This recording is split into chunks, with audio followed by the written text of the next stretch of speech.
बालकृष्ण और कालिया नाग की अद्भुत लीला।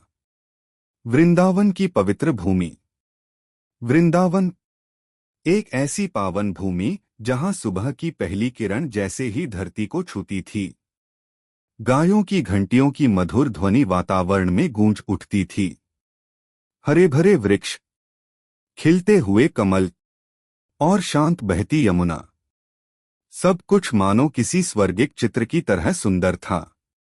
गांव के बच्चे सुबह सुबह इकट्ठा होकर खेलते, गोपियां घरों में माखन मथती और नंद बाबा की गौशाला में सैकड़ों गायें शांति से चरती। इन्हीं सबके बीच एक नटखट मुस्कुराता तेजस्वी बालक दौड़ता फिरता था। वही बालक जिन्हें दुनिया आज भगवान श्री कृष्ण के नाम से जानती है। यमुना का बदलता रूप। लेकिन एक दिन कुछ अजीब होने लगा। यमुना का निर्मल जल, जो पहले शीशे की तरह साफ था, अचानक काला और विषैला दिखने लगा। पक्षी जैसे ही पानी के ऊपर से उड़ते, कमजोर होकर गिर पड़ते। मछलियां मरने लगीं। गायें जब पानी पीने जाती तो बीमार पड़ जाती। गांव वालों के चेहरे पर चिंता की रेखाएं साफ दिखने लगीं। यह क्या हो रहा है? यमुना का जल ऐसा कैसे हो गया? धीरे धीरे भय पूरे वृंदावन में फैल गया। कालिया नाग का आतंक। कुछ समय बाद पता चला कि यमुना के गहरे जल में एक भयानक विषैला सर्प आकर बस गया है। उसका नाम था कालिया। उसका शरीर इतना विशाल था कि जब वह पानी में हिलता तो लहरें किनारों से टकराने लगतीं। उसकी आंखें लाल थीं। फन इतने बड़े कि जैसे कई छतरियां एक साथ खुल गई हों। उसके विष से यमुना का जल जहरीला हो चुका था। अब कोई भी नदी के पास जाने का साहस नहीं करता था। बालकृष्ण का साहस। एक दिन कृष्ण अपने मित्रों के साथ खेल रहे थे। खेलते खेलते गेंद यमुना के किनारे जा गिरी।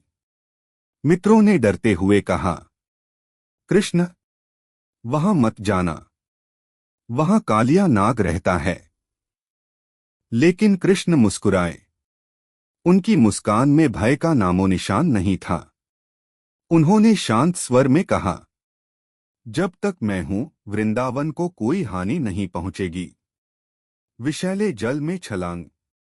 और अचानक सबके देखते देखते कृष्ण ने यमुना के जल में छलांग लगा दी।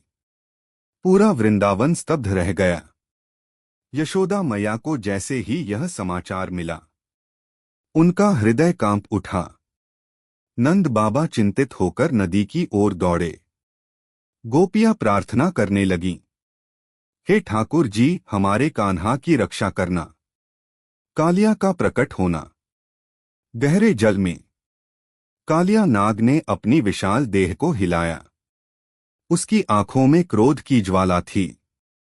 उसने कृष्ण को अपने कुंडलों में जकड़ लिया। पानी उफान मारने लगा। किनारों पर खड़े लोग भय से कांपने लगे। लेकिन क्या एक साधारण नाग उस दिव्य शक्ति को बांध सकता था? दिव्य नृत्य। अचानक कृष्ण ने स्वयं को उसके बंधन से मुक्त किया और पल भर में कालिया के फन पर चढ़ गए। फिर जो हुआ वह आज भी भक्ति और आश्चर्य का प्रतीक है। बालकृष्ण ने उसके फनों पर नृत्य करना शुरू कर दिया। हर कदम के साथ कालिया का अहंकार टूटता गया। हर प्रहार के साथ उसका विष समाप्त होता गया। वृंदावन के लोग आश्चर्य से यह दृश्य देखते रहे। आकाश में देवताओं ने पुष्प वर्षा की। समर्पण। अंततः कालिया थक गया। उसकी पत्नियां हाथ जोड़कर बोली, हे प्रभु, इसे क्षमा करें। यह आपकी महिमा नहीं जान पाया। कृष्ण ने दया दिखाई। उन्होंने कालिया को जीवनदान दिया और आदेश दिया, यमुना छोड़कर सदा के लिए यहां से चले जाओ। कालिया तुरंत अपने परिवार सहित वहां से चला गया। वृंदावन में पुनः जीवन। यमुना का जल फिर से निर्मल हो गया। पक्षी फिर से उड़ने लगे। गायें फिर से जल पीने लगीं। वृंदावन में खुशी की लहर दौड़ गई। यशोदा मैया ने कृष्ण को गले लगा लिया। गांव वाले खुशी से झूम उठे।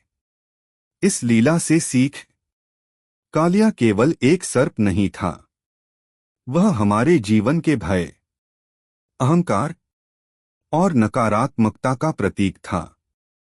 कृष्ण हमें सिखाते हैं, साहस रखो, विश्वास रखो, बुराई चाहे कितनी भी बड़ी क्यों न हो, सत्य और भक्ति की जीत निश्चित है।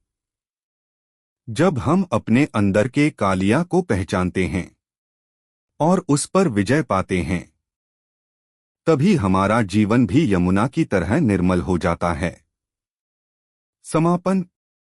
इस प्रकार बालकृष्ण ने केवल एक नाग को पराजित नहीं किया, बल्कि पूरे वृंदावन को भय से मुक्त कर दिया। उनकी यह लीला आज भी हमें याद दिलाती है कि ईश्वर हमेशा अपने भक्तों की रक्षा करते हैं।